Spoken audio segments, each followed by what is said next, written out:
Disse João a todos: eu na verdade vos batizo com água, mas vem o que é mais poderoso do que eu, do qual não sou digno de desatar-lhe as correias das sandálias. Ele vos batizará com o Espírito Santo e com o fogo. A sua pá ele tem à mão para limpar completamente a sua eira e recolher o trigo no seu celeiro. Porém queimará a palha no fogo inextinguível. Agora perceba que antes mesmo desse testemunho, João dizia, versículo 7, dizia ele, pois as multidões que saíam para serem batizadas, raça de víboras, quem vos induziu a fugir da ira vindoura? Produzi, pois, frutos dignos de arrependimento. E não comeceis a dizer entre vós mesmos: temos por pai Abraão, porque eu vos afirmo que destas pedras Deus pode suscitar filhos a Abraão. E também já está posto o machado à raiz das árvores. Toda árvore, pois, que não produz bom fruto é cortada e lançada ao fogo. Perceba a necessidade da produção. Você não foi chamado para ser improdutivo. Os que não produzem frutos, os estéreis, eles serão cortados e lançados fora. Eu quero mostrar isso de maneira que fique muito evidente para vocês. O Senhor Jesus ainda conta outras parábolas. Abra comigo em Mateus capítulo 7, essa passagem é bastante conhecida, para você ver como Jesus usa a questão do fruto, para a gente reconhecer aquele que é seu e aquele que não é seu. Eu vou fazer a leitura a partir do versículo 13 do capítulo 7, para que vocês entendam o que Jesus está falando aqui. Jesus está pregando o seu sermão mais importante, o Sermão do Monte, e nós estamos aqui na conclusão desse sermão. E ele diz, depois de ter falado muitas outras coisas, esse sermão começa no capítulo 5, 6, e agora concluindo no capítulo 7, Jesus diz: entrai pela porta estreita, largue a porta, espaçoso o caminho que conduz para a perdição. São muitos os que entram por ela, mas porque estreita é a porta e apertado o caminho que conduz à vida, são poucos os que acertam com ela. Olha que coisa interessante, Jesus está falando da porta estreita, não é isso? Mas logo depois ele diz, no mesmo contexto: acautelai-vos dos falsos profetas que vos apresentam disfarçados em ovelhas, mas por dentro são lobos roubadores. Como a gente vai perceber isso? Como a gente vai discernir isso? Se eles se apresentam como ovelhas. A gente olha e externamente a gente vê o aspecto de uma ovelha. Ele vai falar com você como ovelha, ele vai se portar em muitos momentos como ovelha, mas ele diz, mas por dentro são lobos roubadores. Como a gente vai conseguir discernir isso, Jesus? Pelos seus frutos os conhecereis, é o que diz o versículo 16. Colhem-se porventura uvas dos espinheiros? Olha o exemplo que Jesus dá. Ele fala de uma árvore que produz a uva, que vai produzir o vinho, que na Bíblia é um símbolo de alegria. E ele diz, olhe, podem se colher uvas de espinheiros? Não. E ele diz, no versículo de número 17, assim toda árvore boa produz bons frutos, porém a árvore má produz frutos maus. Então, eu quero que você reflita acerca da sua vida. Você é uma árvore. Essa é a analogia que a Bíblia diz a seu respeito. Você é uma árvore. Qual tipo de fruto você tem produzido? Aí talvez você diga, eu ainda não estou produzindo fruto nenhum. Tá sim. O nome desse fruto, de quem não produz fruto, é o fruto da negligência. É o fruto da insensatez. É o fruto da preguiça. É o fruto da covardia. São esses frutos que nos tornam, que nos fazem ficar estagnados, que nos deixam parados, estáticos. E a Bíblia nos chamou não para que ficássemos parados. Perceba, Jesus, quando faz o convite a todos nós ele diz: aquele que quiser vir após mim. Perceba, Jesus está agindo e ele está chamando pessoas para o seguirem nessa ação que ele é o precursor. Fazer a vontade do Pai que está no céu. Eu quero agora que você entenda isso ainda mais profundamente. Perceba, isso tudo é introdução, irmãos. Eu disse a vocês que provavelmente antes das 5 da tarde a gente vai concluir o raciocínio. Brincadeira. Vou dividir esse sermão em 2 sermões, provavelmente, ou mais, para a gente pregar nesse domingo e no próximo. Abra comigo agora no Evangelho de no Evangelho de Mateus. Ainda no Evangelho de Mateus, agora no finalzinho. Esse capítulo 24. Capítulo 24, versículo 45. A sua Bíblia tem algum subtítulo? Subtítulo é aquela parte em negrito que fica em cima, que foi colocado pelo organizador da Bíblia. A parábola do bom servo e do mal. E aí eu quero que você, de acordo com o que está escrito aqui, eu vou só ler. A interpretação vai vir do Espírito Santo para você e para mim, eu espero. A parábola do bom servo e do servo mau. E eu quero que você se questione de maneira honesta e sincera nessa manhã. De acordo com as suas características, a maneira como você se porta na igreja e como igreja, você é um servo como? Mau ou bom? E antes que você responda, você tem que entender qual é a balança. O que é que Jesus... Quais são as características do servo bom e quais são as características do servo mau? Versículo 45 de Mateus 24. Ainda é a introdução do nosso texto. O título da nossa mensagem de hoje é Os Servos do Senhor. Quem é, pois, o servo fiel e prudente? Olha a característica do servo bom. Ali, está entrando um. Aqui na frente tem lugar para você, meu filho, se você quiser. Ah, você fica aí na retaguarda, né? Se alguém tentar fugir, entendi. Quem é, pois, o servo fiel e prudente? Jesus já começa dizendo, qual é a característica do servo bom? Fidelidade e o que mais? Prudência. Olha que coisa interessante. Fidelidade. O que é que tem aqui na minha mão esquerda? Vocês estão vendo aí no fundo? Tem o quê?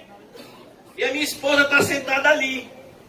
Então, quando eu me casei com ela, eu comecei a usar uma aliança, um anel nesse dedo, que antes era no outro de noivo, porque nós fizemos uma aliança, aonde ela tem compromisso comigo e eu tenho compromisso com ela. E quando nos convertemos em Cristo, esse compromisso foi colocado num patamar muito mais elevado. Pois eu entendi, espero que tenha entendido, que eu preciso amá-la como Cristo ama a igreja. E ela precisa entender que ela tem que se submeter a mim como a igreja se submete a Cristo. Então, os princípios, você tem que entender uma coisa, eu falei isso na sexta-feira. Existem palavras que você vai encontrar aqui na Bíblia, mas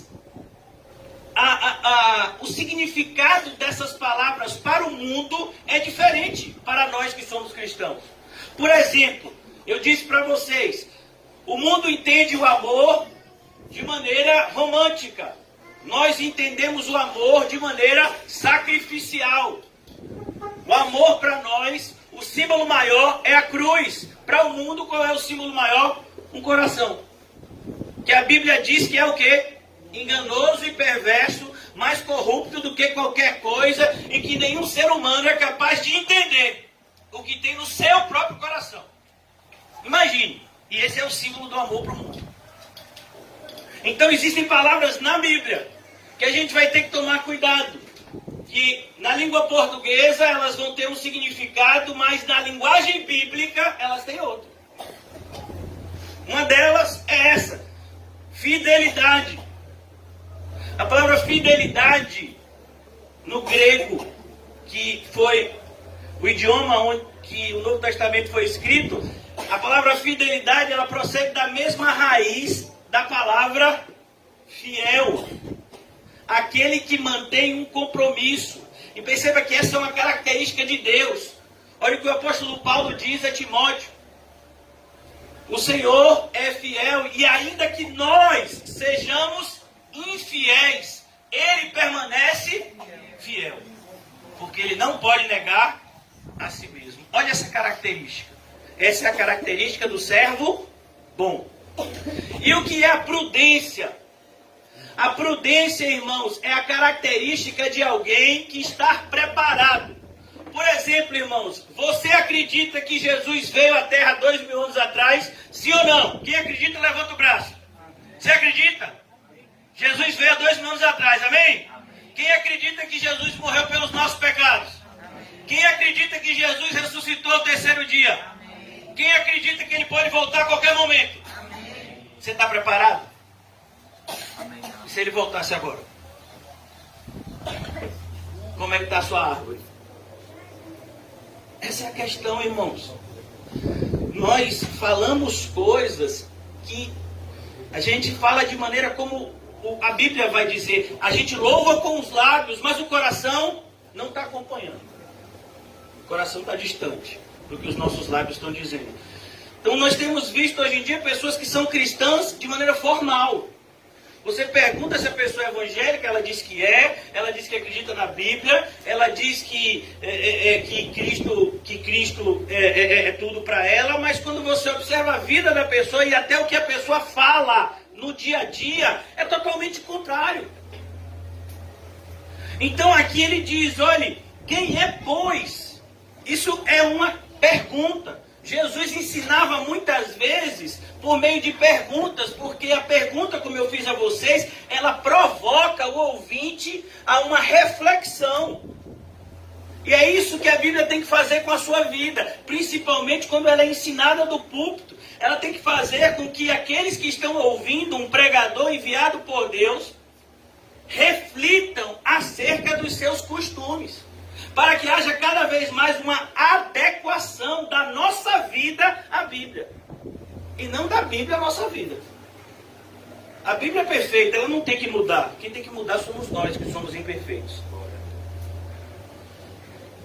É como aquela pessoa que ela olha no espelho e ela vê que o dente está sujo. Aí o que é que ela faz? Ela quebra o espelho. Mas por que você não limpou o dente? Já resolvi o problema. Agora eu não vejo mais meu dente sujo. Ah, rapaz, era só você limpar o dente. Deixa o espelho aí, o espelho é bom. Então tem muitas pessoas que têm seguido esse princípio. Eu não quero ver o mal que existe em mim. Eu não quero nem que digam que existe algum tipo de mal em mim. Eu vou destruir o espelho, que é a palavra de Deus, pregada por aqueles que são enviados. Quem é, pois, o servo fiel e prudente? Então essa é a característica. A gente está falando de servos de Deus. Você tem que entender que quando você for servir a Deus, e você tem que entender que você tem que servir a Deus, porque aquele que não está servindo a Deus, automaticamente está servindo ao diabo. Ninguém é neutro aqui.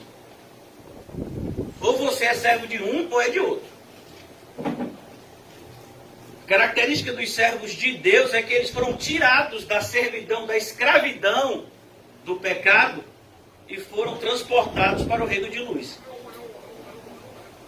Quem é, pois, o servo fiel e prudente, a quem o Senhor confiou os seus conservos. Então, a palavra conservos significa pessoas que servem a Deus junto conosco. Conservos. Então todos nós deveríamos nos olhar como irmãos, que seria nesse contexto aqui um sinônimo de conservos, uma pessoa que serve ao Pai como eu sirvo, um filho do Pai como eu. E nós estamos na mesma empreitada, ainda que estejamos fazendo serviços distintos. É como você vai num prédio que está sendo construído e você vai encontrar lá o pedreiro, o encanador, o eletricista, o pintor.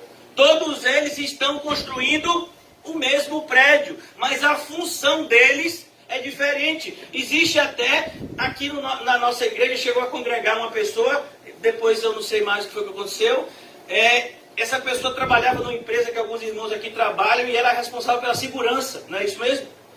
Então, a função dela era se preocupar com a segurança dos outros funcionários. Imagine. Então, a função dela não era pintar, não era construir, era o quê? Prestar atenção se todos os funcionários estão com os aparatos de segurança que são obrigatórios, para que não haja acidente de trabalho. Então, funções diferentes, mas a obra é a mesma. É isso que ele está dizendo aqui. Então o Senhor, ele confiou. Você já imaginou isso, irmãos? Que responsabilidade. O Senhor Jesus podia ter confiado a tarefa a anjos, mas ele escolheu confiar a mim e a você. Você não se sente privilegiado? Você já viu a diplomação de algum político? A diplomação de um vereador, a diplomação de um deputado, a diplomação de um presidente, de um senador. Você já viu?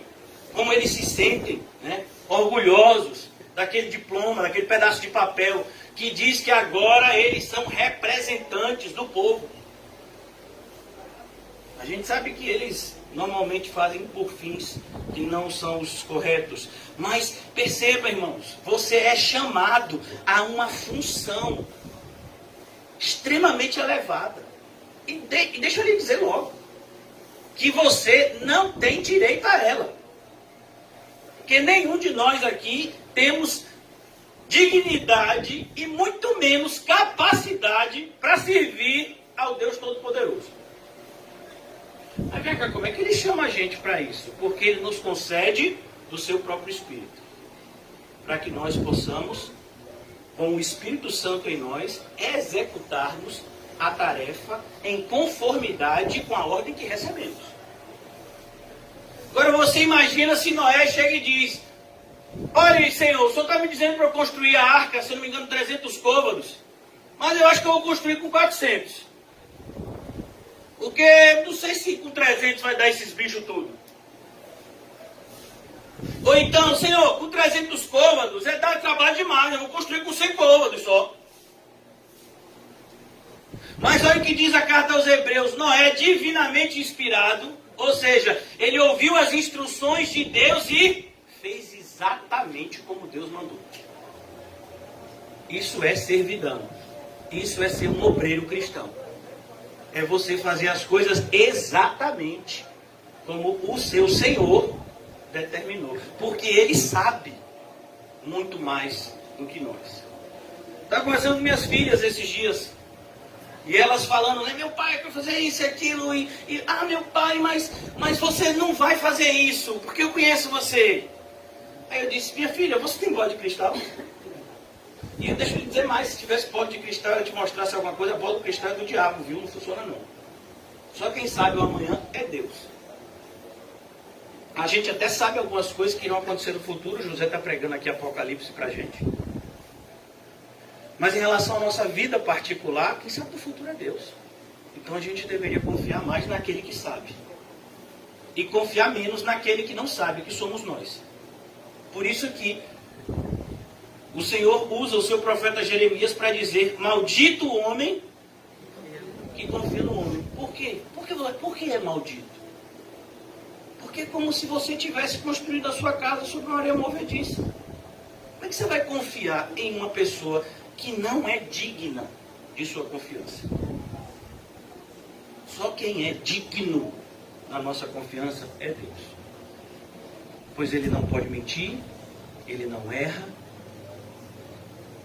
Então Ele diz, confiou os seus conservos para dar-lhe sustento ao seu tempo. A ideia aqui da parábola é, o Senhor atribuiu função a cada um dos seus servos para que eles cuidassem uns dos outros. É por isso que a Bíblia faz a analogia da igreja como um corpo. Já pensou se o meu pé fica revoltado com minha mão e começam a brigar um com o outro? Que agonia! Bem-aventurado aquele servo. E aqui, toda vez que você ouvir essa expressão bem-aventurado, a palavrinha grego makarios, significa felizes. Aqui é uma promessa. Quem aqui já sofreu com depressão? Quem sofre com depressão?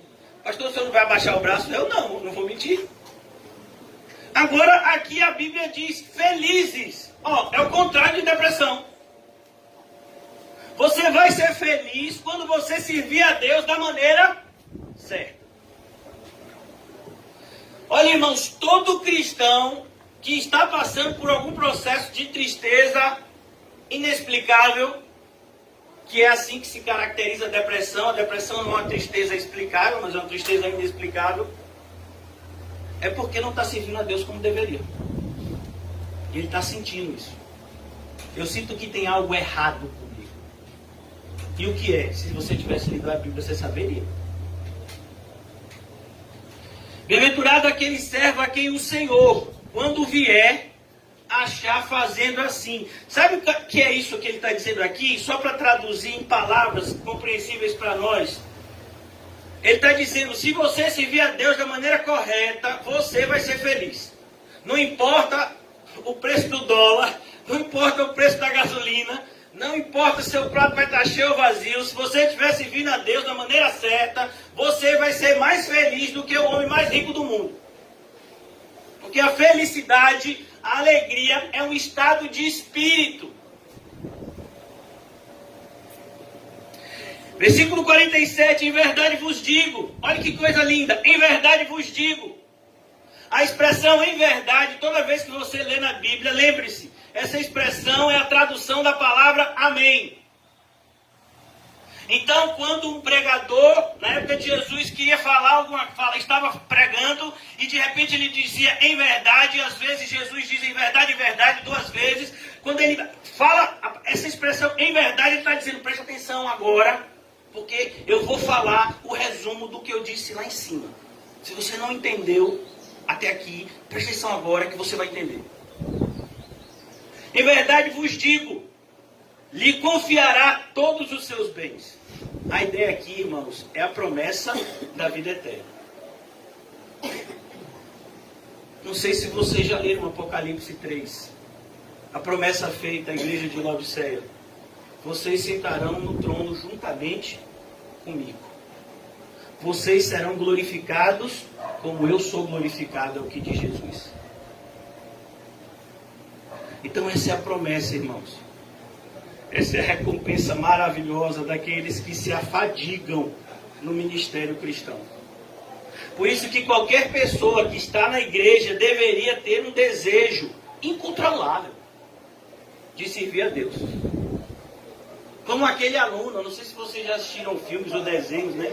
Que o professor faz uma pergunta e ele fica, escolha a mim, porque ele sabe a resposta. Então a gente devia, quando dobrar o joelho ali, oh meu Deus, eu ainda não faço nada na igreja, Senhor, me bota para fazer alguma coisa aqui. Ainda que seja limpar a cadeira, que eu estou vendo que está um pouquinho suja, da próxima vez eu vou trazer um detergente de casa, vou chegar mais cedo e eu mesmo vou limpar. E não tem que pedir autorização para o pastor? Não, para mim. E desde quando a igreja é minha? A igreja é minha? Tem meu nome na porta? Não. Nós congregamos aqui, nós. Quando a gente ora Pai, Pai meu, Pai nosso. A obrigação de cuidar da igreja. Quando eu falo igreja, não é só o aspecto material, não. Esse é o mínimo. O aspecto espiritual, o aspecto humano da igreja, os nossos irmãos que estão aqui. Você está vendo que tem um irmão que está mais triste? Você está vendo que tem um irmão que de repente não está andando como deveria? Chegue junto. Lá em Gálatas capítulo 6 diz, se você vê o seu irmão em erro, corrija. Com espírito de brandura. Então a gente tem que entender, irmãos, que há uma obrigação, que na verdade deveria ser encarada por nós como um privilégio de servirmos a Deus. Mas não, às vezes a gente fala de ministério cristão e é isso que me incomoda. Como fosse algo que uma parte da igreja faz. Não pode. É como em determinadas igrejas diz, não, fulano é do ministério de oração. Não é isso. Oração é uma obrigação que todo mundo tem que ter. Orar uns pelos outros. É todo mundo aqui tem que orar um pelo outro. A gente tem que se conhecer, para estar orando uns pelos outros. E não um grupo específico da igreja que cumpre isso e os outros não fazem nada. Não. Então aqui ele diz, versículo 47, ainda a introdução, viu, irmãos? Em verdade vos digo que lhe confiará todos os seus bens. A ideia aqui é a alegria de Deus em relação àqueles que fazem o que ele manda. Então eu quero te perguntar, de acordo com esse princípio aqui, você acha que hoje, agora, são 10 horas da manhã, do dia 4 de julho de 2021, você acha que hoje Deus está feliz com você? Tá? Então é assim que você tem que pensar na sua vida. Deus está feliz com o que eu estou fazendo? Deus está feliz com o rumo que eu estou tomando? Versículo 48. Mas, e aqui é a tristeza. Mas se aquele servo, está falando de pessoas que estão fora da igreja? Não, dentro da igreja. A pessoa é servo. Mas aquele servo, sendo mau, o que é o mal? É o oposto daquele que é bom. Mas, sendo mal, disser consigo mesmo, perceba qual é a característica de alguém que está servindo mal. Ele não se preocupa com o próximo, ele só se preocupa com o seu ventre. Paulo chega a falar sobre isso. Em Filipenses, capítulo 3, ele chama essas pessoas de inimigos da cruz de Cristo, porque o Deus deles é o próprio ventre. Eles só se preocupam com as coisas desse mundo, principalmente consigo mesmo. Então ele diz, mas se aquele servo, sendo mal, disser consigo mesmo, meu Senhor demora-se. Quantos de nós já pensamos assim? Nada, mano, esse negócio de que Jesus vai voltar não vai ser por agora não. Vocês se lembram do ladrão da cruz? Da passagem descrita na Bíblia? Quando aquele ladrão olha para Jesus, isso devia ser próximo às 3 horas da tarde. Jesus olha para ele e diz, ainda hoje estarás comigo no paraíso. Você sabe quando aquele dia iria terminar? Claro que eu sei, pastor. 12 horas da noite, não. Eram 3 horas da tarde e aquele dia ia terminar 6 horas. Jesus disse, daqui a pouco você está comigo no paraíso. Você acha que vai demorar para você se encontrar com Jesus? Aqui no Brasil, mais de 500 mil pessoas, se eu não me engano, já se encontraram com ele. Só por motivo de Covid. Agora o encontro com Jesus nem sempre é bom. Porque tem um servo bom e tem um servo mau. Jesus vai reagir de maneira distinta quando se encontrar com cada um. A gente já viu que se ele se encontrar com um servo bom, ele vai dizer, bem-aventurado, felizes, venha. Mas aquele que sendo mau, versículo 48, disser consigo mesmo, meu Senhor demora-se. A ideia aqui, a pessoa pensa assim, que nada, eu vou fazer do jeito que eu quero. Como assim você vai fazer do jeito que você quer? Isso aí é história de que Deus que toma conta da igreja, isso é tudo balela.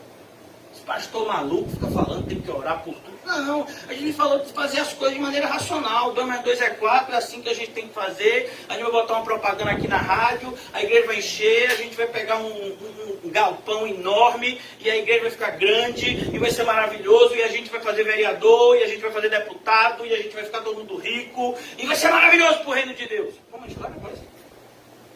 Será que é isso que Deus quer da gente? A gente acabou de ver aqui que ele quer fidelidade e prudência, e você está achando que o Senhor Jesus quer lucro? Inchaço?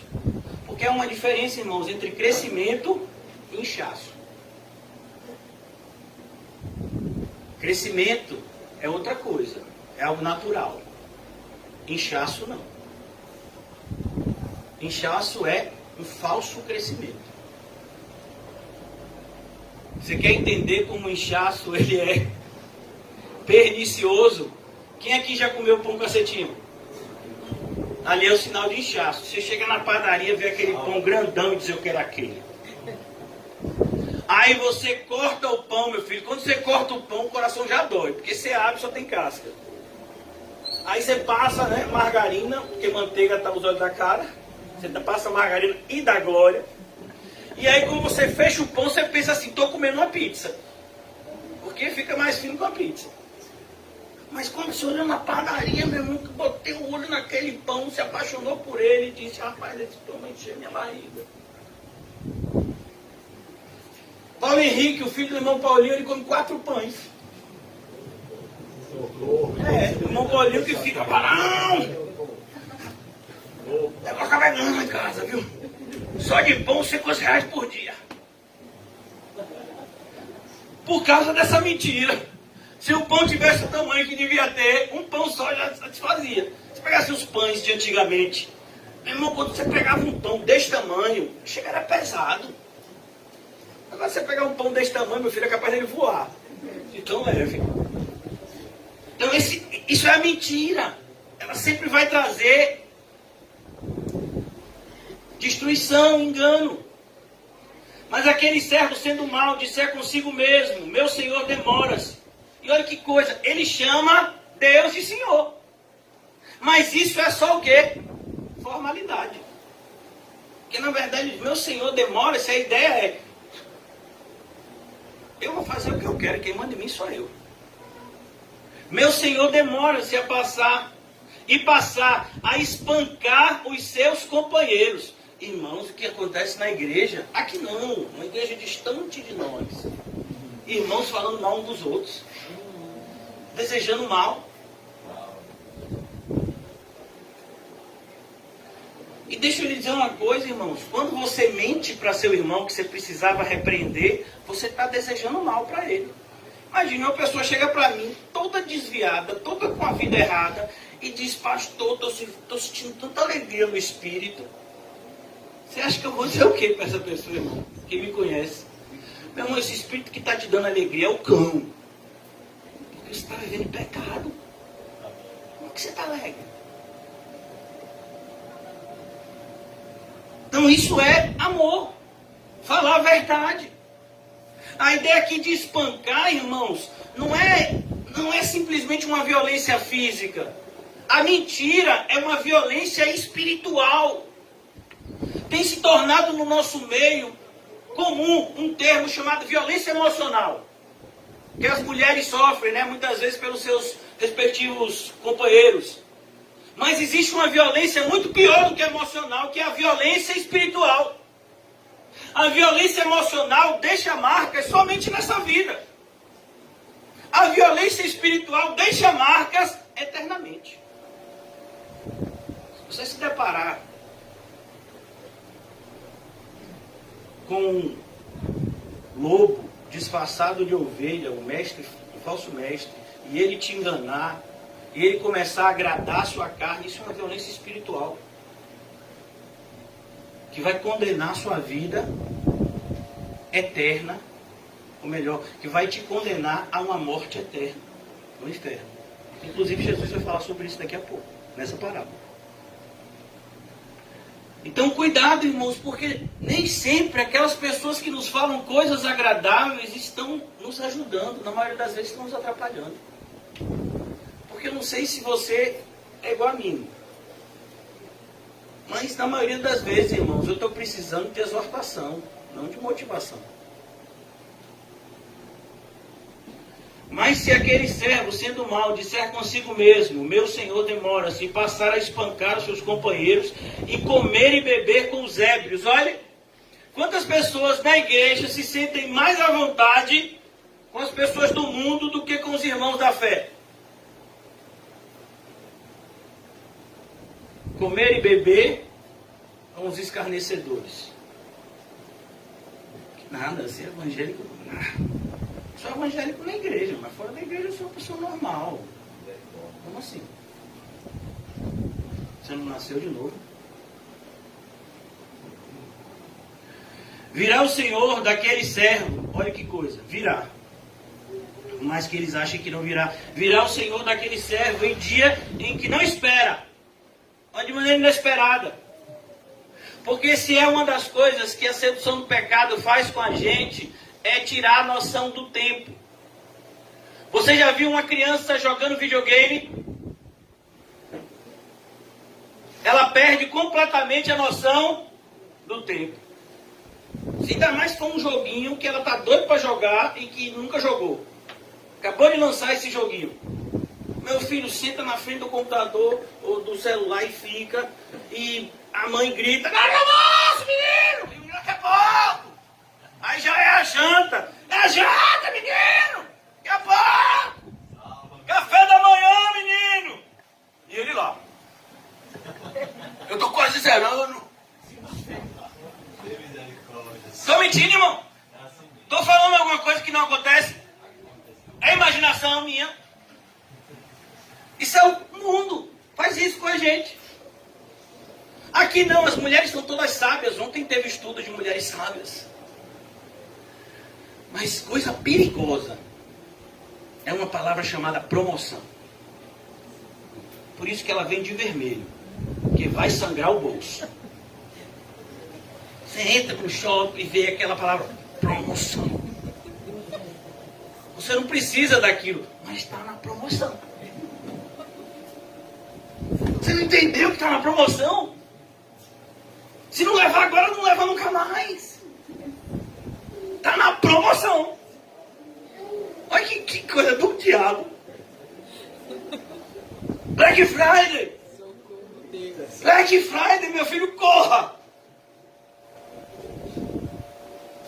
Uma das coisas mais perigosas do mundo é um pedaço de plástico, que a gente conhece como cartão de crédito, onde você gasta um dinheiro que você não tem naquilo que você não precisa.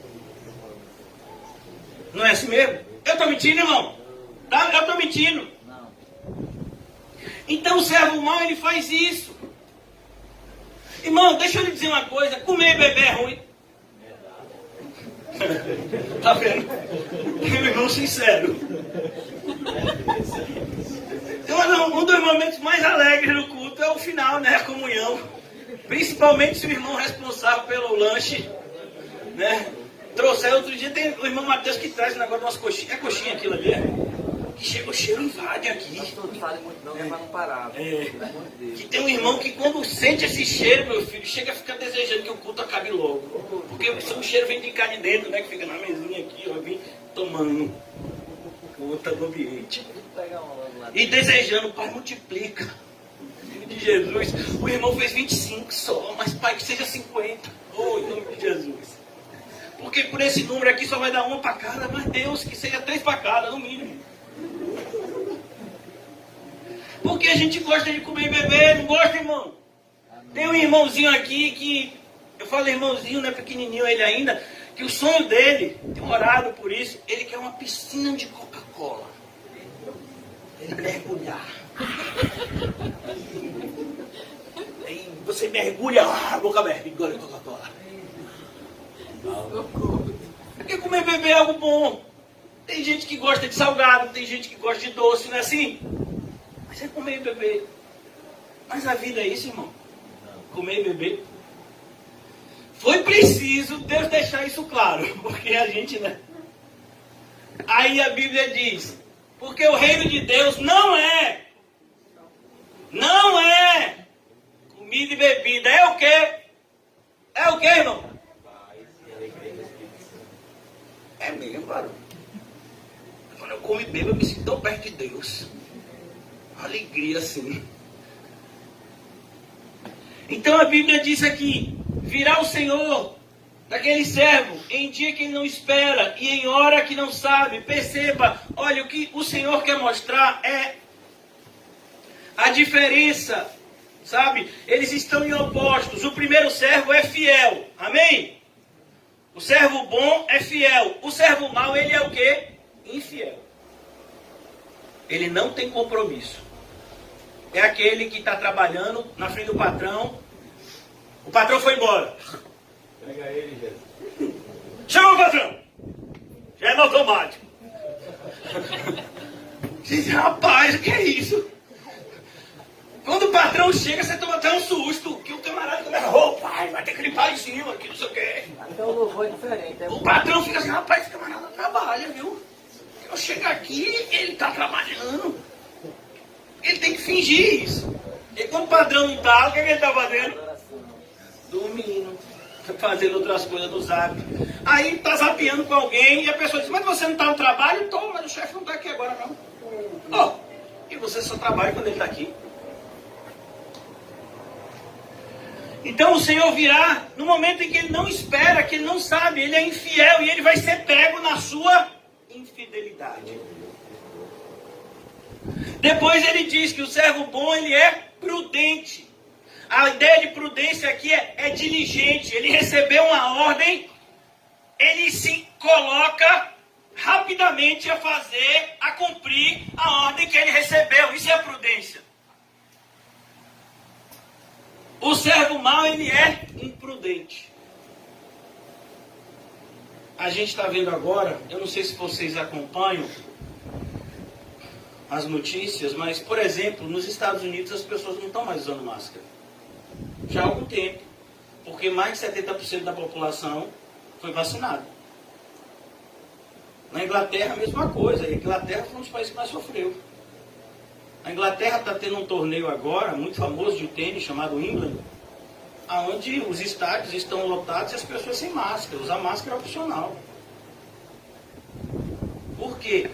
Porque quando a vacina foi descoberta, as pessoas, os representantes daquelas nações, eles se colocaram rapidamente a adquirir o maior número de vacinas possíveis e aplicar na população. No nosso país está acontecendo isso? Então a gente observa, irmãos, o servo mau, ele é imprudente. Mas tem que tomar vacina e tem que ser logo. Porque eu usei esse exemplo, irmãos. Porque tem gente que está na igreja e diz assim, eu não sou batizado, mas ainda não senti assim de Deus. Vai estar no inverno, se o pastor arrumar água em mim, vai ser um frio. Deixa chegar o verão como eu batizo. Você não entendeu a urgência? Então a ideia do imprudente é aquele que é como a pessoa que dirige em alta velocidade, é como a pessoa que dirige embriagado, ele é imprudente. Aí ele fura um sinal e ele mata alguém. Mas eu não queria matar. Eu sei que você não queria matar, mas você assumiu o risco. Porque se você dirige a 200 km numa via que é de 40 km, que está lá escrito que é lugar de criança, porque é escola, e você atropela e mata uma criança, você assumiu o risco. Isso é imprudência. Isso é para a gente entender, irmãos. O Senhor Jesus disse que a única forma, na sua palavra, nós aprendemos a única forma das pessoas serem salvas é ouvindo o Evangelho, amém? E por que a gente tem evangelizado tão pouco? A gente está plantado aqui no Alto das Pombas, não está? Por que a gente tem evangelizado tão pouco aqui nesse lugar? Esses dias eu fiquei envergonhado. Num ponto de ônibus. Final da paralela, próximo onde o irmão tinha uma tenda. Os 3 senhores, assim, provavelmente entre os seus 50 e 60 anos, de gravata, né? Essas igrejas mais formais. Mas 3 senhorinhas, assim, com aquelas saias compridas, em coque, assim, preparando uma caixa de som tipo essa, e folhetos distribuindo. E a gente sabe que a maioria deles não conhece a sã doutrina. Ah, é verdade. Eles não conhecem a sã doutrina. E por que você não vai para lá para ensinar? Eu fiquei pensando isso. Hoje é domingo, né, irmão? O culto vai terminar daqui a pouco.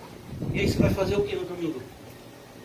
Ah, pastor, domingo é dia da gente comer, descansar, porque segunda, né? Segunda é dia de branco. É mesmo? Você é do candomblé? Tem cor agora o dia? Sexta é vermelho? A gente serve a Deus tão pouco, irmão. É impressionante que quando a gente percebe, a gente nem serve a Deus igual a gente serve a nós mesmos. Porque se a gente fizesse isso, já seria muito. Mas a Bíblia diz que a gente tem que servir a Deus mais do que a gente serve a nós mesmos. Mas na nossa cabeça a gente sabe que a gente não está fazendo isso. A maioria de nós, quando vem para o culto, a ideia é que o pastor pregue rápido, que seja indolor, que não arda, e que eu possa voltar para casa o mais rápido possível, para fazer o que eu gosto de fazer. Por que você não gosta do que está acontecendo aqui? Você não se sente à vontade aqui? Se você não se sente à vontade aqui, você não vai se sentir à vontade no céu. Porque o lugar mais parecido com o céu é a igreja. É esse momento aqui que a gente está vivendo. Então ele diz, virá o Senhor daquele servo em dia que não espera e em hora que não sabe. Irmãos, eu vou falar uma coisa aqui muito forte, eu tenho certeza que eu vou magoar alguns. Eu tenho certeza que tem gente que vai ficar com raiva de mim, mas eu vou falar. Você sabia que tem parentes seus que estão no inferno agora? Você sabia disso? Pessoas que conviveram com vocês. Que nós abraçamos, beijamos. Que nós dizíamos que tínhamos carinho por essas pessoas e não fizemos nada. Ou não nos dedicamos mais para impedir, pelo menos para tentar impedir que eles fossem para o inferno. Onde é que a ficha vai cair? Que a gente faz tão pouco. É por isso que eu não podia deixar começar o ministério cristão, uma coisa tão bonita que estava surgindo aqui na igreja, que está surgindo aqui, de maneira errada. Sabe, o serviço cristão é algo que incomoda tanto os servos das trevas. Para você ter ideia, qual é o primeiro mártir da igreja? Um servo. Não estou dizendo que os apóstolos não sejam servos, eles também eram servos. Mas estou dizendo, uma pessoa que foi chamada para fazer um serviço comum na igreja, incomodou tanto o reino das trevas, que foi o primeiro mártir. O primeiro mártir não foi um apóstolo. Foi uma pessoa que servia na igreja. Você entendeu o que incomoda o diabo? O que é que incomoda a sua família? É quando você vem para o culto? Não. É quando você tira dinheiro do seu bolso e ajuda a igreja, ajuda o irmão. Já não basta você ir, agora vai gastar o nosso dinheiro. Não é assim que os familiares dizem? Já não basta você ir nos cultos, agora tem que ir outros dias, agora tem que se... Você agora é escravo daquela igreja? Ou agora você é servo daquele pastor como se eu fosse o dono? É isso que incomoda o reino das trevas, quando a gente pratica a palavra de Deus e não quando a gente repete como um papagaio. Minha esposa falou, no lugar que minhas filhas estão, ela foi e tinha um papagaio lá superdotado, que passava, aí falava uma frase, ele repetia, não é isso mesmo, amor? Qual era a frase? Vem pra cá, vem pra cá, vem pra cá, Dylan. A Ilane entrou, vem pra cá, Dylan, vem meu filho. Dylan correndo para um doido no fundo da casa. Aí o papagaio, vem pra cá, Dylan, vem pra cá, Dylan. E coitado de Dylan, ele falou, eu vou pra onde? Minha mãe estava chamando do lado, papagaio do outro, onde é que eu vou? E é um papagaio. Mas quem é que ama a Dylan? A mãe ou o papagaio? Mas estão falando a mesma coisa. A gente conhece, irmãos, igrejas até que pregam uma fé próxima da Bíblia. Mas a vida é totalmente distante. O estímulo que eles dão aos seus irmãos de igreja é totalmente diferente daquilo que Cristo faria. Então o Senhor vai vir e vai pegar em flagra essas pessoas. Virá o Senhor daquele servo em dia em que não espera, em hora que não sabe, e castigá-lo-á. Ele vai fazer o quê? Ele vai castigar. Mas Deus faz isso Não, irmão, Deus é bom. Deus castiga. Eu pensei que quem castigava era o diabo. A sua Bíblia diz assim em Hebreus: horrenda coisa é cair na mão de um diabo morto, vivo. É assim? Ou diz: horrenda coisa é cair na mão de um Deus vivo? Como é que está escrito na sua Bíblia? Você sabia que na Bíblia nos mostra que os demônios temem e tremem de Deus? Então você acha que a gente deveria, se fôssemos pessoas inteligentes, eu falo de uma inteligência espiritual, não intelectual, se fôssemos pessoas inteligentes, deveríamos temer mais a Deus ou o diabo? Quem? Quem tem mais poder? E por que a gente teme mais ao diabo? Castigá-lo-á, lançando-lhe a sorte com os hipócritas. Olha que coisa! Você estava usando máscara, Deus vai tirar a sua máscara. A ideia de hipócritas, irmãos, vem dessa palavra, Hipócrates, que era justamente a máscara que os atores gregos usavam nas suas apresentações. Daí a ideia de hipocrisia. Porque na Grécia existia, né, lá onde surge o berço do teatro, até hoje o símbolo do teatro são essas duas máscaras, uma sorrindo e a outra com aspecto de choro. Então, existiam basicamente dois tipos de peças teatrais, que era a comédia e o drama. Então, a pessoa botava a máscara de sorriso para contar comédia e a máscara de tristeza para contar drama.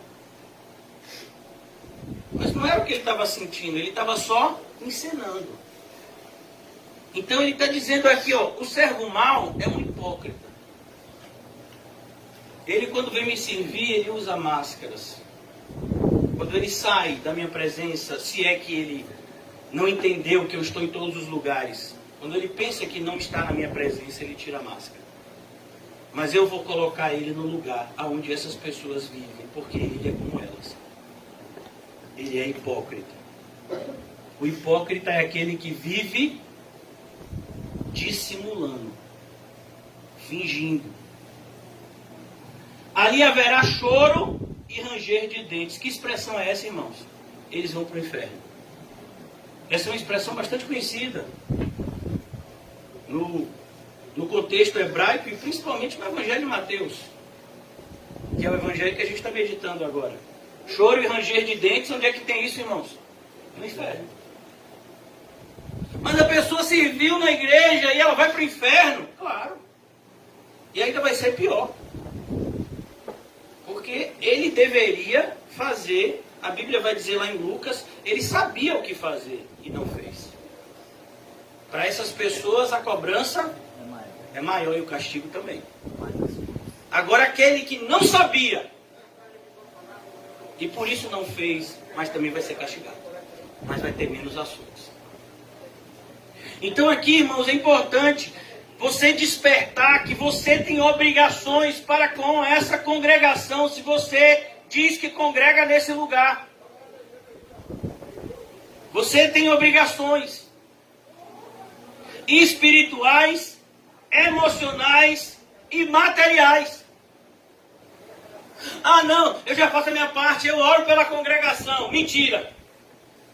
Pastor, eu oro mesmo. Mentira.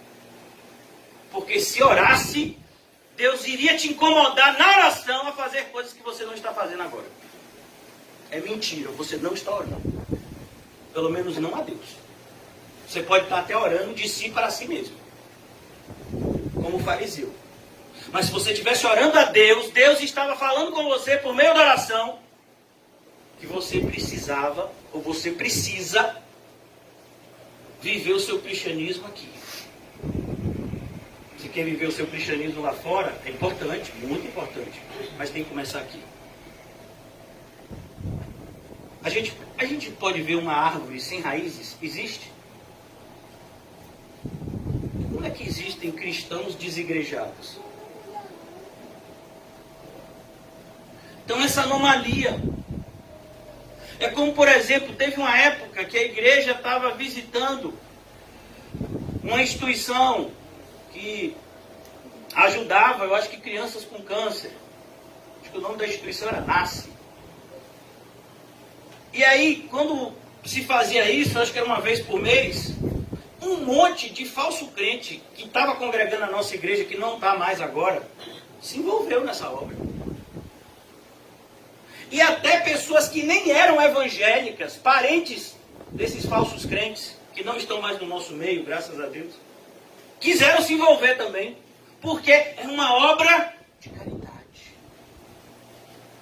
Na igreja a gente não faz obra de caridade. Na igreja a gente faz obra de obediência. Obedecer é muito mais importante do que sacrificar.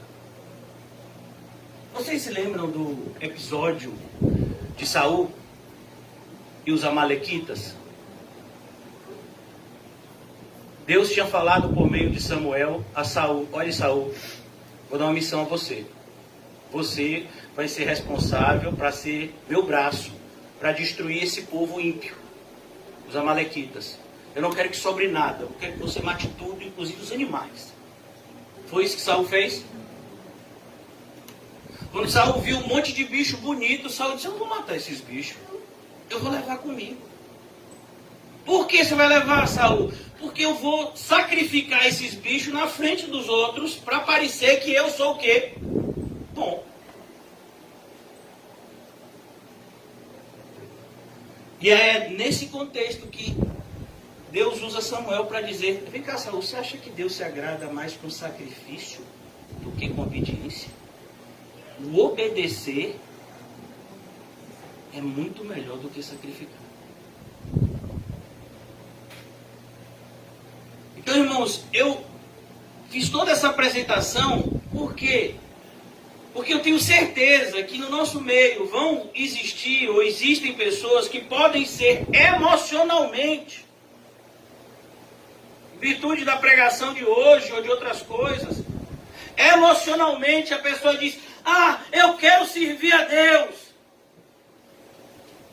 Você entende que servir a Deus é um privilégio e uma responsabilidade? No serviço cristão, irmãos, a gente não faz as coisas quando dá. Por exemplo, chega uma pessoa e diz: pastor, o senhor não sabe, vou te dar um presente. Tenho visto que você e sua esposa, sabe, estão passando assim momentos difíceis, 10 anos de igreja, o senhor nunca tirou umas férias. Eu me juntei com os irmãos da igreja e comprei uma excursão, porque está barato agora o Covid, né? Comprei uma passagem para um lugar bem legal, a Síria. Num hotel, sabe, muito cheio de estrela, pertinho de onde fica o Estado Islâmico. E aí, a passagem já está comprada, o senhor vai viajar no sábado e só vai voltar daqui a 15 dias. Sabe, pastor, quando chegar lá vai ter um carro te recebendo no Estado Islâmico, isso é muito legal, então está organizado. O senhor não vai não, pastor? Não. Eu dei esse exemplo, irmãos, para ser engraçado, mas a pessoa podia dizer: pastor, eu comprei comprei uma passagem para você e sua esposa ir para Miami. Ficar no Hotel Hilton, que é um hotel chiquérrimo de lá. E já comprei, inclusive, os tickets de passagem para vários parques lá de Orlando. Porque o senhor está precisando relaxar. O senhor não vai não, pastor? E comprei para as meninas também. Para Lelê e mamar. O senhor não vai não? Imagine eu dizendo que não vou. Lelê e mamar. Mas meu pai! O senhor não vai!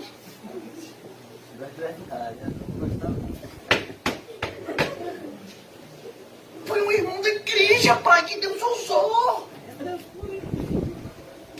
Não, minha filha, eu tenho que estar lá domingo, terça, sexta, segunda. Meu pai, outra pessoa não pode fazer isso não, é? Outra José. Percebe, irmãos? É um serviço que eu recebi. Eu recebi.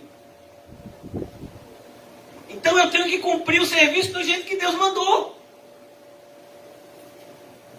Então, às vezes a pessoa diz, eu quero muito fazer isso. Mas aí depois, pastor, esse dia não vai dar para eu fazer isso. Por quê? Porque nesse dia tem o aniversário do papagaio, do cachorro, do não sei o quê. E aí sabe como é? Não, eu não sei como é. Eu já disse para os irmãos esse exemplo. Eu fui internado no hospital alguns anos atrás. Não foi nesse episódio do Covid, não, no ano passado. Mas eu já tive problemas respiratórios. E eu fui internado com pneumonia. No sábado, eu acho, à noite. E aí o médico estava lá para escrever um antibiótico, os remédios lá, e dizendo, estou lhe dando aqui o atestado para uma semana, viu? Você ficar em casa. Eu disse, doutor, aí não vai dar. Porque amanhã eu tenho que trabalhar. O doutor disse, gente, que trabalho é esse? Eu digo, eu sou pastor. Pô, bota o pastor lá, não pode não. No lugar que eu trabalho, não aceita atestado não, doutor. Aí o doutor olhou para mim e disse, vai maluco. Então a gente está num lugar, irmãos, onde atestado não pega. Por quê, irmão? Moisés tentou dar atestado, sabia? Não, pastor, Moisés não fez nada disso, pare com isso. Irmãos, vocês se lembram do chamado de Moisés? Quem já leu essa passagem? Amém. Alguém já leu essa passagem? Em que livro está? Êxodo. Apocalipse. Mateus. Naum. Habacuque. Êxodo.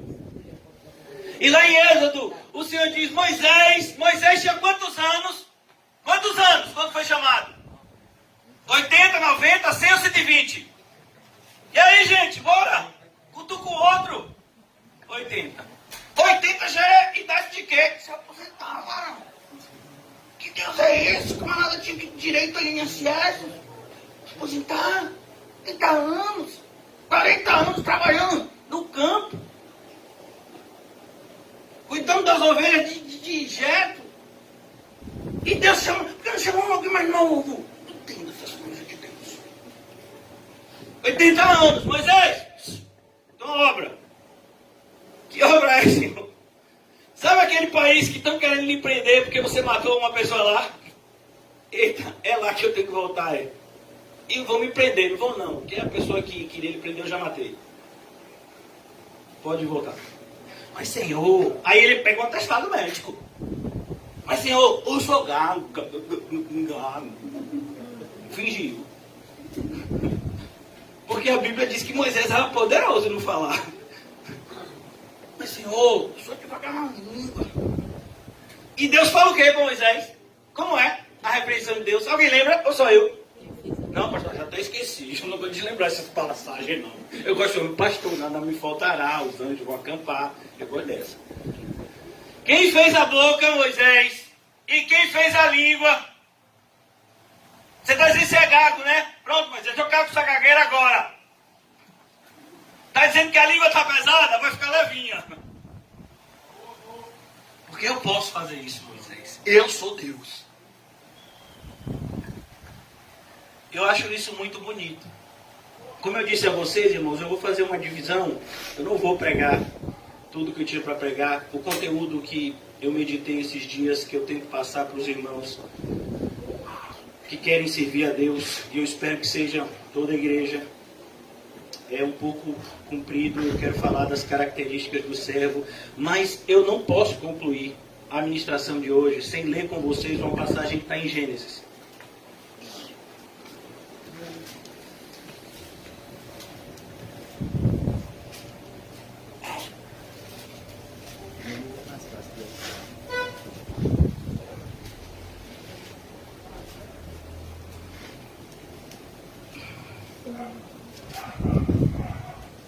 Gênesis.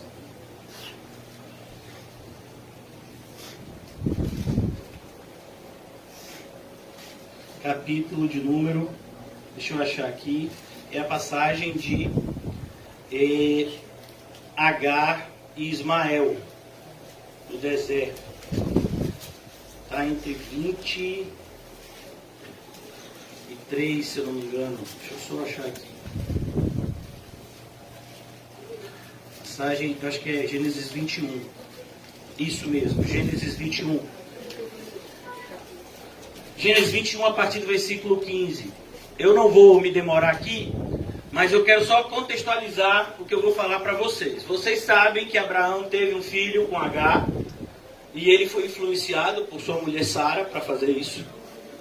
E depois a própria Sara viu que Isaac, o filho de Abraão e Agar, não podia crescer, Ismael não podia crescer com Isaac. E ela disse que ele tem que ir embora. E Abraão ora. E Deus diz que nesse aspecto sua mulher estava certa. E Abraão então manda Ismael embora com Agar. E agora Agar está perto. E Deus faz uma promessa a Abraão que cuidaria de Ismael, da sua descendência.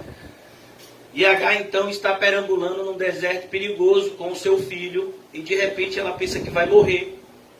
Tem água a mais. Então olha o que diz aqui a partir do versículo 15. Tendo-se acabado a água do odre. O que é um odre, irmãos? Uma garrafa. Colocou ela, o menino, debaixo de um dos arbustos, essas árvores baixas, comuns no deserto. E afastando-se, foi sentar defronte, a distância de um tiro de arco, mais ou menos uns 200 metros.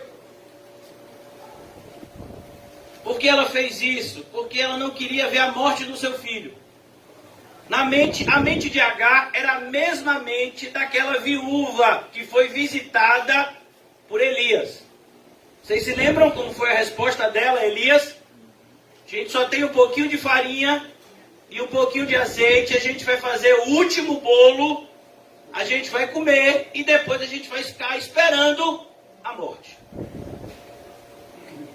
Aqui, esse é o mesmo sentimento que está em Agar, é o mesmo sentimento que está em tantas pessoas que estão aqui.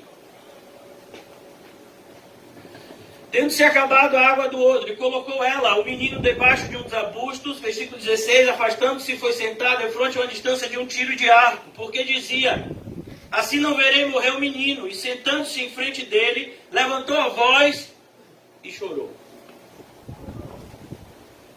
Desespero. Você sabia que é o que a gente vê no hospital, principalmente na ala de Covid? Desespero.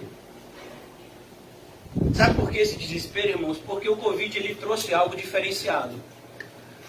A maioria das enfermidades, o doente ele tem um acompanhante. Às vezes é até necessário. Mas o Covid é a única enfermidade, pelo menos assim até onde eu sei, aonde não tem acompanhante nenhum. Relatos e mais relatos de pessoas que se despediram do seu ente querido na entrada do hospital e só depois de 1, 2, 3 dias receberam a informação, está morto, pode providenciar o enterro. Mas meu pai entrou no hospital bem, minha mãe entrou bem, o que foi que aconteceu? Só não vê. Quando eu dei entrada no hospital, na emergência, uma enfermeira que creio eu estava possuída pelo demônio, ela virou para mim e disse, pegue todos os seus pertences, sua roupa, bote tudo com um saco, amarre e guarde. Você não tem mais contato nenhum com o mundo exterior. Falei para ela assim, está repreendido, Satanás. Porque qualquer objeto pode conter um vírus. É um cuidado, na verdade. E o contato com o mundo exterior também para evitar que a pessoa, que o parente seja contagiado e haja ainda mais pacientes para cuidar. A gente entende isso, mas é algo difícil de conviver. Que traz muitas vezes desespero para os familiares. Então o que Agar está passando aqui é algo totalmente possível de acontecer nas nossas vidas. Principalmente como servos de Deus. Deus, porém, ouviu a voz do menino. Eu não entendi. Quem estava chorando era quem? Quem estava chorando? Mas Deus ouviu a voz de quem? Do menino. Porque o menino era filho de quem? De Abraão. Deus ouviu a voz. Mas o mais interessante dessa passagem, e eu quero que vocês entendam isso, vocês que no coração de vocês, Deus está colocando o desejo de vocês o servirem. Eu espero que esteja acontecendo isso agora. Olha que coisa. Versículo 17. Deus, porém, ouviu a voz do menino, e o anjo de Deus chamou do céu Agar. Oh, mas ele não ouviu a voz do menino? Foi. E ele chamou do céu a quem? Agar. Por quê? Porque a mãe era responsável pelo menino. Olha como Deus faz tudo com ordem e decência. Deus, porém, ouviu a voz do menino, e o anjo de Deus chamou do céu a Agar e lhe disse. Quando você vê essa expressão anjo de Deus, normalmente é uma expressão que denota o próprio Deus, a presença do próprio Deus. Que tens, Agar? Imagine. Sabe quem fez isso, irmãos? Jesus, paralítico no tanque lá de Betesda. Vocês lembram dele? Há 38 anos, eu acho, né? É isso mesmo? Eu não sou muito bom. Depois que eu tive Covid, eu já me esquecia das coisas normalmente. Mas depois eu estou me esquecendo mais. Por isso, se eu olhar para você e não lembrar do seu nome, eu fico com raiva, não. Deus, porém, ouviu a voz do menino. E o anjo de Deus chamou do céu Agar e lhe disse. Que tens, Agar? Não temas, porque Deus ouviu a voz do menino. Daí onde está. Ergue-te. Levanta o rapaz, segura-o pela mão, porque eu farei dele um grande povo. Agora preste bastante atenção no versículo que eu vou ler. E se você quiser, eu vou fazer isso. Eu queria que você grifasse esse versículo. Versículo 19. Só o comecinho, se você quiser grifar, o resto é grife. Mas essa expressão aqui do versículo 19. Abrindo-lhe Deus os olhos, viu ela um poço de água. Irmãos, o poço de água estava o tempo todo lá. Você entendeu isso? Mas ela não viu. Se você ler o texto, você vai entender. Não é que Deus fez surgir um poço de água, porque Deus podia fazer isso. Mas Deus abriu o olho de Agar. Quando a gente está desesperado, quando a gente está chateado, quando a gente está angustiado, quando a gente está com raiva, quando a gente está apaixonado, a gente fica o quê? Cego. E às vezes a resposta está ali, mas você não está vendo. Por isso que uma das características daquele que está combatendo o bom combate da fé é que ele é sóbrio. Ele não se deixa dominar pelas suas paixões. Sobriedade não fala somente ausência de substâncias alcoólicas ou drogas. Não. Sobriedade fala também, inclusive, uma pessoa que não permite se dominar por sentimentos. Seja raiva, seja amor, seja tristeza, seja alegria. Abrindo-lhe Deus os olhos, viu ela um poço de água, indo a ele, encheu de água o outro e deu de beber ao rapaz. Irmão, se você deseja fazer a obra de Deus, você tem que estar com seus olhos abertos. Porque é isso que a gente vai viver. Vários momentos, a gente vai achar que não tem condição de fazer aquilo que Deus quer que a gente faça. Por quê? Porque os nossos olhos estão fechados. Há 2000 anos atrás, mais ou menos, um grupo de pessoas muito mais fracas e pobres do que a maioria de nós recebeu uma comissão, uma missão da parte de Jesus. Está escrito em Mateus capítulo 28. Ide por todo o mundo e pregai o meu evangelho. Mas Jesus, eu nunca saí da Galileia. O máximo que eu fui é na Judéia, Jesus. Orar lá em Jerusalém, esse tempo a gente ficou aqui rodeando Israel. O Senhor está dizendo para a gente pregar o evangelho no mundo inteiro. Não, Jesus, eu não sei falar outros idiomas. A gente não tem condição, Jesus, a gente é pescador. O Senhor mesmo disse que a gente não tem onde reclinar a cabeça. E a gente vai pregar o evangelho no mundo inteiro. Precisa de dinheiro para isso? Não, precisa de olhos abertos. Porque às vezes a fonte de água está na sua frente, você não está vendo. Deus nunca nos daria uma ordem se Ele não providenciasse a condição para a gente executar.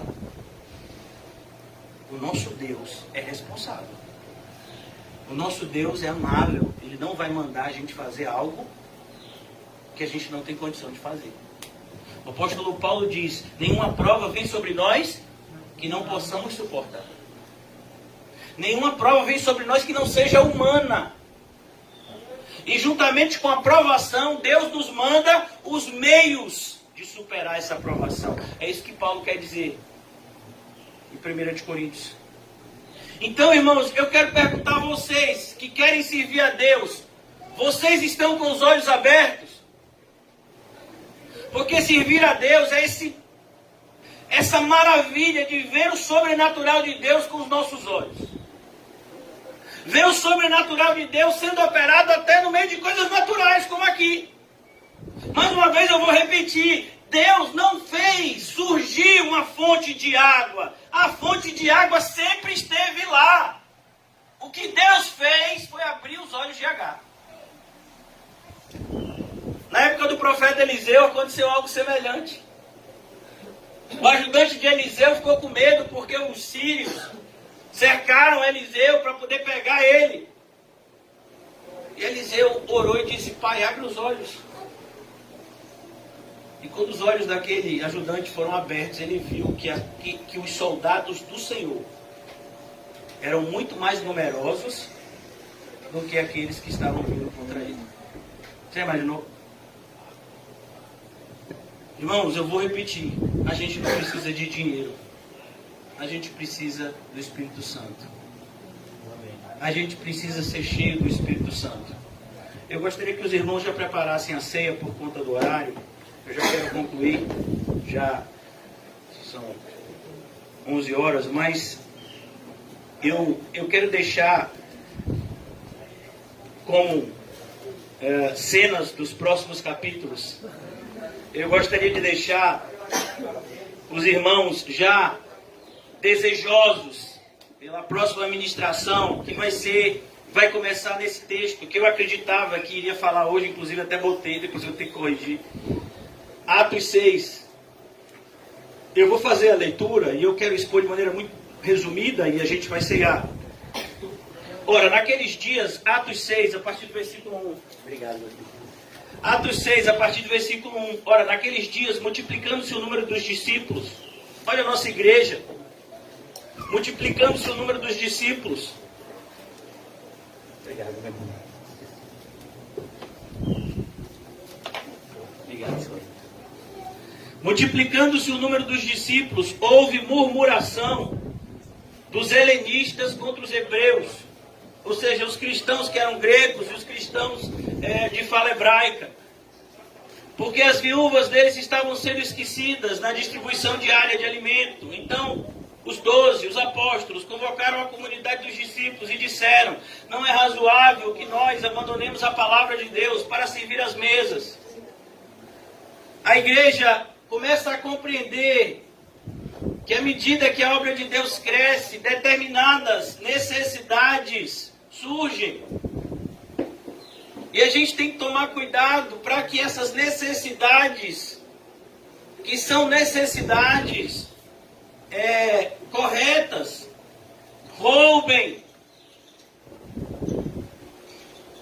a atenção daquilo que deve ser o foco central da igreja, que é a propagação do Evangelho.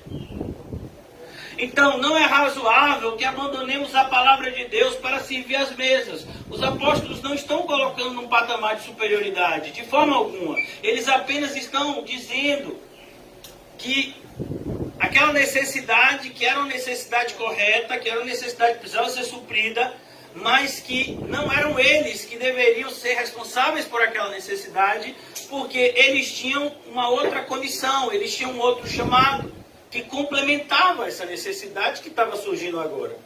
Por que a igreja estava crescendo? Porque eles estavam pregando o Evangelho como o Senhor mandou. Sim ou não? Mas irmãos, escolheram entre vós 7 homens de boa reputação. Então, vocês que querem servir a Deus, tem que ter o quê? Boa reputação. Não se preocupe, ninguém quer saber sua boa reputação. com aqueles que te odeiam. Mas a boa reputação é você ter um bom testemunho. Em casa, na igreja. Porque a pessoa servir na igreja, sendo que tem um péssimo testemunho em casa, não é correto isso. Cheios do Espírito. Ó, mas eles só iam servir a mesa, mas tem que ser cheio do Espírito. Para fazer as coisas de maneira correta, tem que ser cheio do Espírito. Uma vez uma pessoa chegou e disse, na época que tinha ainda o CAC lá na igreja, pastor, eu conheço uma pessoa que é dono disso, de supermercado, e eu vou pedir lá ajuda para o CAC. Eu disse, de jeito nenhum. Por quê? Porque a gente não precisa de ajuda de ímpio. A gente tá precisando de alguma coisa? Não é que tá precisando de alguma coisa. Mas assim, vai que precisa. E aí a gente tem... Não, vamos orar. Se Deus quiser incomodar alguém que bata na porta e diz, eu quero dar isso aqui, recebe. Mas a gente pedir ao ímpio, envergonhando o nome do nosso Deus, como se Deus não tivesse condição de cuidar da sua obra. Então, nós precisamos de pessoas que sejam cheias do Espírito. Mas a pessoa está cuidando da igreja, da limpeza da igreja, tem que ser cheia do Espírito. Como é que você está limpando aqui a igreja entre alguém? Como é que você vai tratar essa pessoa? Ô, varão, sai eu que eu estou limpando. É assim que você vai tratar? Ou você vai providenciar uma cadeira e vai dizer, diga meu irmão, o que você precisa? Eu estou meio desorientado, sabe? Estou passando por alguns problemas. Você pode me ajudar? A pessoa bota o rodo, a vassoura, claro que eu posso. Abre a Bíblia. Ah, mas eu pensei que você só limpava a igreja. Não, aqui a gente limpa a igreja, mas a gente também é cheio do Espírito Santo. Vamos lá, quer falar do Evangelho? Fale comigo. Na igreja, desde a pessoa que está limpando até a pessoa que está pregando, tem que conhecer o Evangelho. Para dividir o Evangelho com quem quer que seja, que entre, que Deus envie. Estevão fazia essa função, mas foi Estevão que foi defender o Evangelho na frente do Sinédrio, que eram aqueles que mais conheciam teologia na época. Cheio do Espírito Santo. Cheios do Espírito e de sabedoria. E José falou aqui recentemente, sabedoria é o conhecimento aplicável. Não basta apenas conhecer o versículo bíblico e arrotar ele. Você está vivendo? Quem aqui acredita que Deus é todo poderoso? Quem acredita que Deus é todo poderoso? Amém. Quem acredita que Deus é todo poderoso? Amém. Então seus problemas acabaram. Amém. Aí não, varão. Pastor, eu vi que Deus não é todo poderoso. Vou ler um versículo da Bíblia aqui. Todas as coisas cooperam para o bem daqueles que amam a Deus e foram chamados segundo o seu propósito. Quem acredita nesse versículo? Amém. Quem acredita nesse versículo? Amém. Quem acredita nesse versículo? Amém. Então não pode acontecer nada de ruim na sua vida essa semana. Pastor, não é assim. Pastor, você fica falando essas coisas.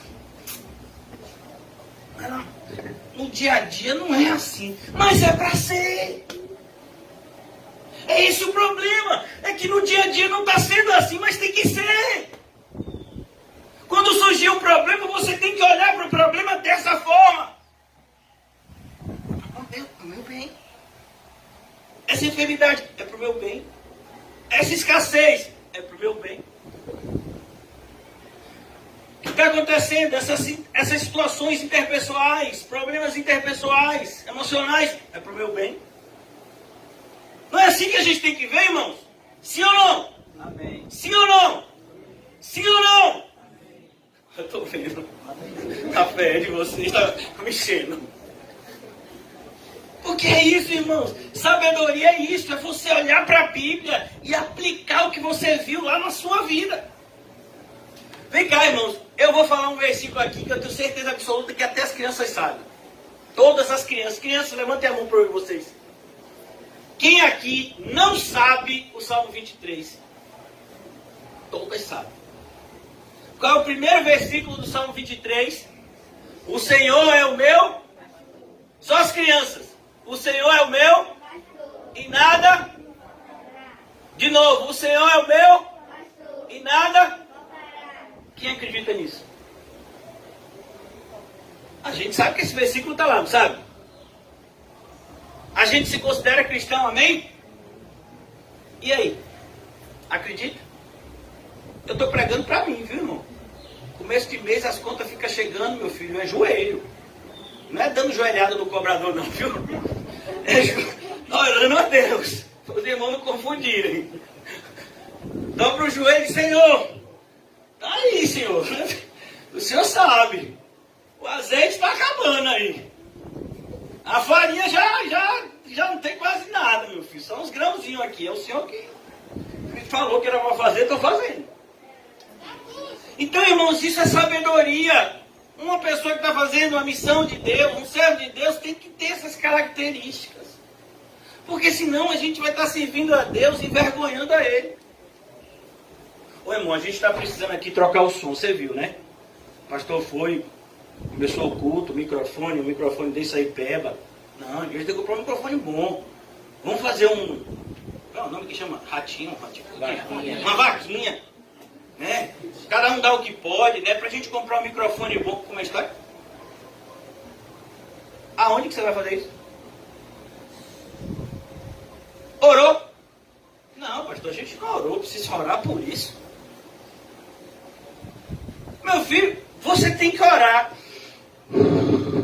Por isso que a respiração que você faz automático. Imagine por algo tão sério. A compra de um instrumento de som. É prioridade. Sabia que tem irmãos na nossa igreja que precisam de ajuda material? Que a gente tem que saber.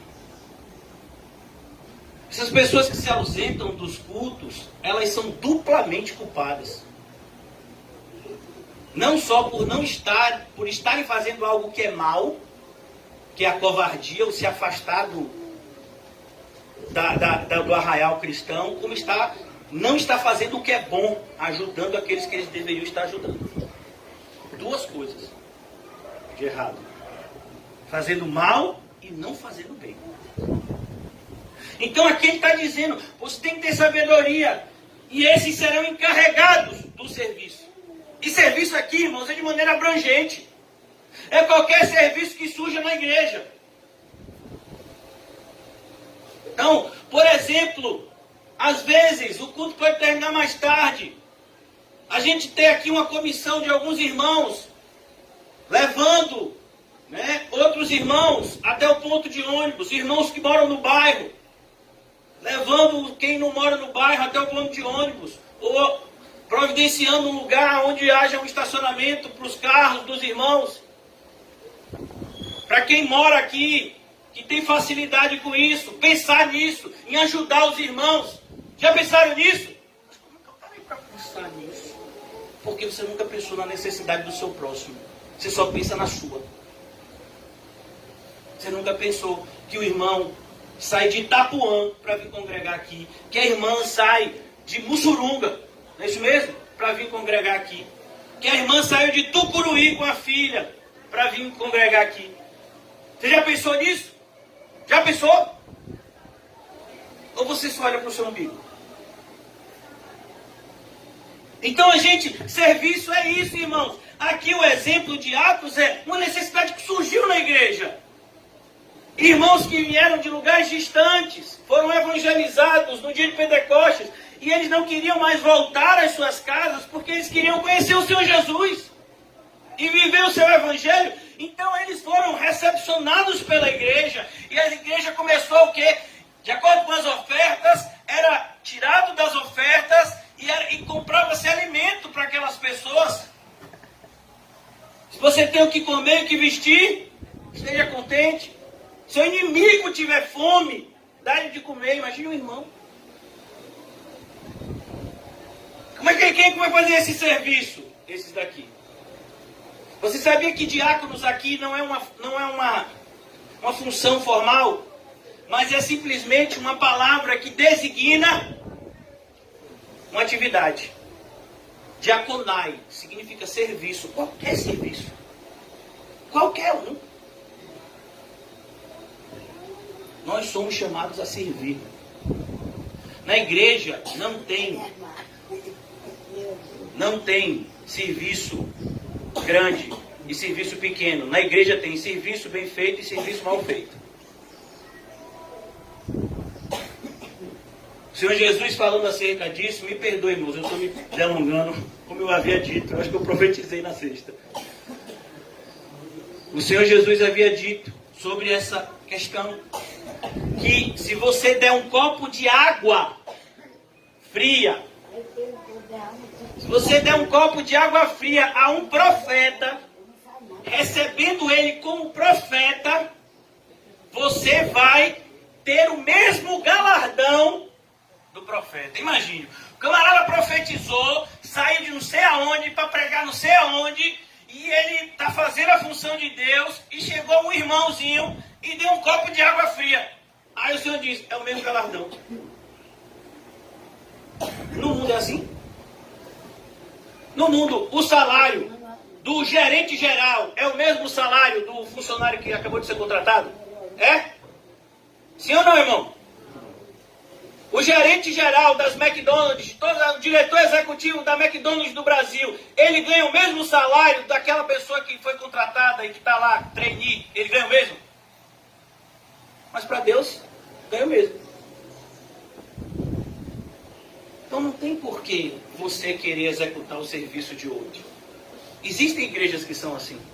Ah não, eu quero me tornar, sabe? Eu quero aquela função tem um destaque. Não, irmão, para Deus todas as funções têm destaque. A diferença é se você está fazendo bem feito ou mal feito. Se você está fazendo para Deus ou para si mesmo e o mundo. Essa é a diferença. Então o serviço é isso. Vocês querem servir mesmo a Deus? Aqui. O apóstolo Paulo vai delinear isso e se Deus permitir, a gente vai tratar sobre esse assunto no próximo domingo. Durante a semana, amanhã eu prego, terça-feira José, sexta-feira sou eu de novo, se Deus permitir. Eu vou seguir o Evangelho de Lucas, mas no próximo domingo eu vou completar a ministração de hoje falando os requisitos dos diáconos que está lá em 1 Timóteo, se eu não me engano. Porque lá Paulo está delineando aquilo que aparece aqui de maneira mais abrangente. Então, todos nós aqui que desejamos servir a Deus, eu estou repetindo, irmãos, nós temos que ter um bom testemunho. Então você tem uma semana inteira para colocar em ordem a sua casa. Para chegar para o seu vizinho, para o seu filho, para o seu marido, para a sua esposa, para quem quer que seja que você dê um mau testemunho até hoje e dizer, me perdoe. Eu ouvi uma pregação hoje e eu acordei. Eu despertei do sono, perigoso da morte espiritual. Eu estava dando um mau testemunho para você, para o bairro, para os meus vizinhos. Eu não posso mais fazer isso, me perdoe. Eu sou um cristão e eu devo viver de acordo com o que está escrito no Evangelho. E eu vou fazer isso a partir de hoje. Você tem uma semana para colocar em ordem a sua casa. Bom testemunho. Eu fico impactado quando as pessoas dizem, pastor, eu não estou indo para a igreja por causa do Covid e os bares estão lotados.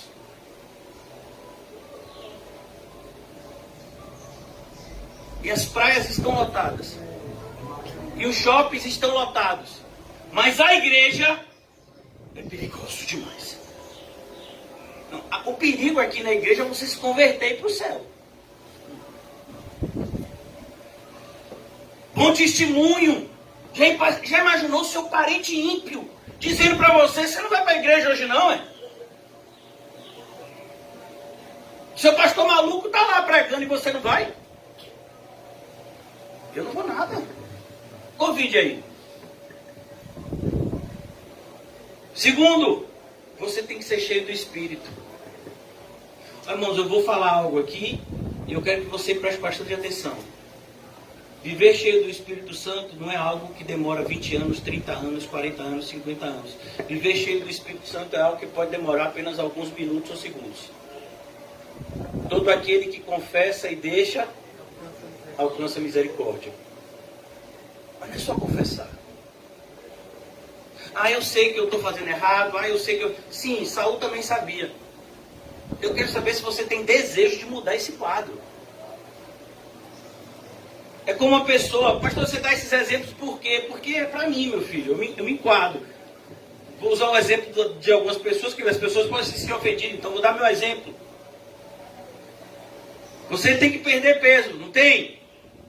Você conhece, sinceramente, alguém que perdeu peso sem diminuir a quantidade de alimento? Não, estou perdendo peso. Como? Bebendo água. Eu digo, meu filho, nem água do Rio Jordão. Você fechou a boca, está comendo mesmo? Não, meu filho, estou comendo chocolate, estou comendo, sabe?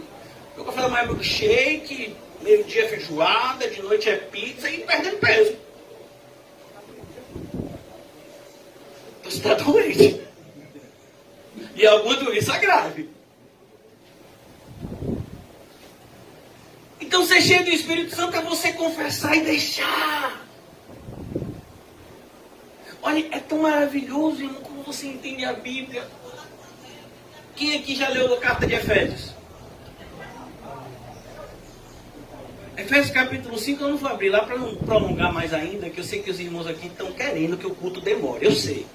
Mas eu também entendo que vocês têm responsabilidades. Lá no capítulo 5 diz assim, enchei-vos do Espírito. Não diz isso. Você sabia que no original, aquele verbo, ele está no passivo. A ideia de Paulo, quando pegou a pena e escreveu pelo Espírito Santo, foi dizer o seguinte, deixem-se encher do Espírito. Quem já tomou banho de cachoeira? Já me levaram para tomar um banho de cachoeira, mas eu fui evangelizar o lugar. E foi até perigoso minha ida para lá, porque tinha falso crente, eu podia ser morto e nem sabia. Graças a Deus estou vivo ainda, por vontade de Deus. Então você fica embaixo da cachoeira. E o que é que fica acontecendo? O que é que cai em você? Cai o quê? É bom ou ruim? Cachorro, eu sou cascão, não gosto muito não. Mas irmão, se você é uma pessoa normal, é bom.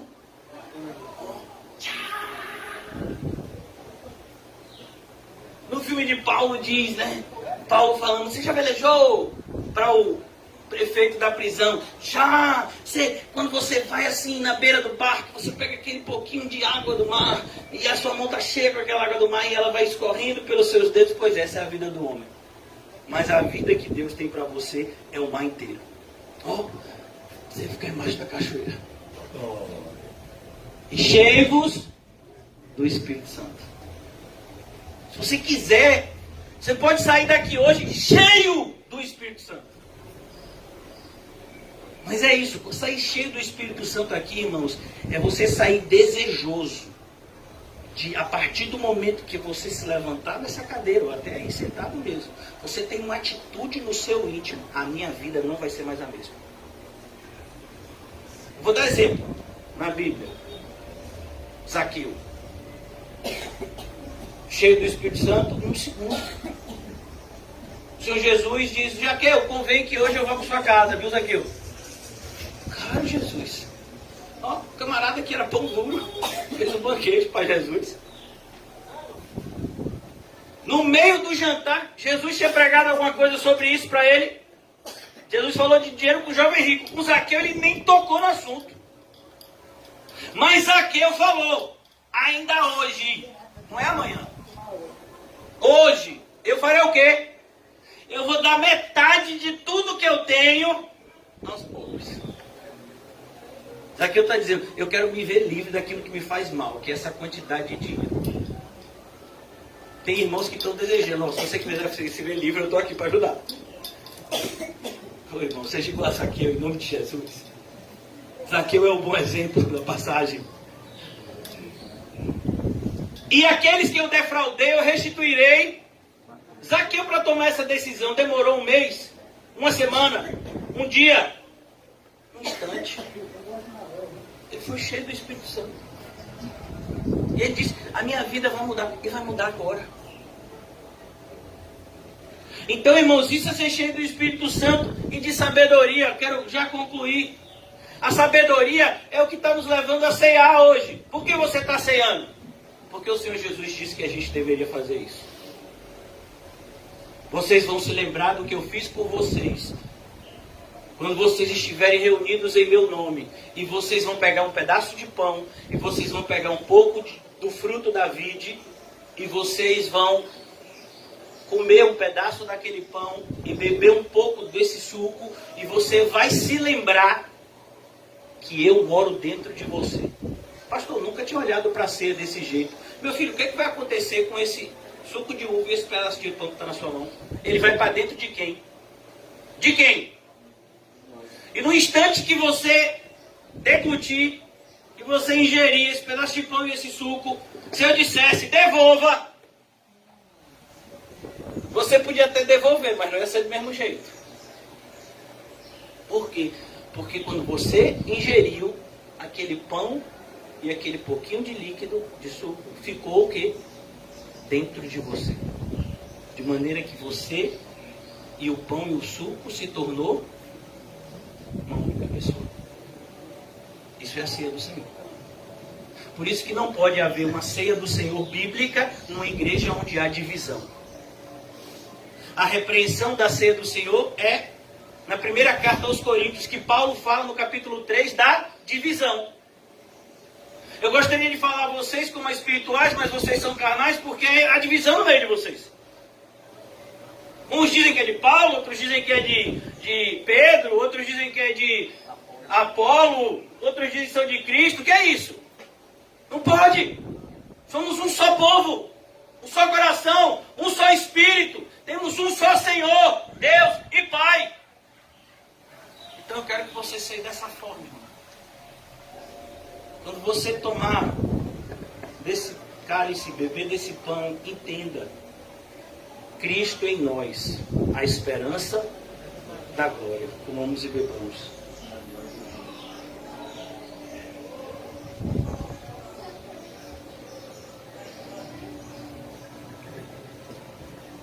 Ó Senhor, eu oro para que nessa manhã sejamos constrangidos a fazer a Tua vontade, não por obrigação ou por necessidade, pois o Senhor ama aquele que se entrega com alegria, mas que façamos a Tua obra, Senhor, constrangidos pelo Teu amor, como nos foi ensinado pela tradição, a respeito do nosso amado irmão Policarpo, que quando foi ameaçado a negar o nome de Cristo, ele disse, como eu posso negar ou blasfemar contra aquele que tem me amado e cuidado de mim há 86 anos? Ó Senhor, que cresça em nós a consciência e a certeza de que somos amados por Ti. Pois é a certeza desse amor que nos constrange a demonstrar também o nosso amor por Ti, por meio da execução das boas obras que nos foram predestinadas para que a executássemos. Ajuda-nos a entender que o ramo que não dá fruto, ele está destinado a ser cortado e lançado fora. Ajuda-nos a entender, Senhor, a diligência com que nós temos que responder ao chamado. Ajuda-nos a entender, Senhor Jesus, a prioridade que o Senhor e a Tua palavra têm que ter sobre as nossas vidas. Pois só existem duas possibilidades diante de nós. Ou vivemos para Cristo, ou vivemos para as nossas próprias concupiscências. Ó Senhor Jesus, livra-nos de todo alto engano. E como nós vimos que o Senhor abriu os olhos de Agar, como nós lemos no Evangelho de João que o Senhor deu vista àquele que era cego de nascença, ajuda-nos a enxergar, Senhor, aquilo que não estamos vendo ou mesmo aquilo que muitas vezes não estamos querendo ver, pois o enxergar determinadas verdades irá mudar a nossa vida. Ó Senhor Jesus, abre os nossos olhos espirituais para que contemplemos a Tua glória e possamos nos entregar desimpedidamente à missão que o Senhor nos incumbiu como igreja. Que possamos nos entreolhar como conservos Teus, entendendo que na igreja ninguém é melhor do que ninguém.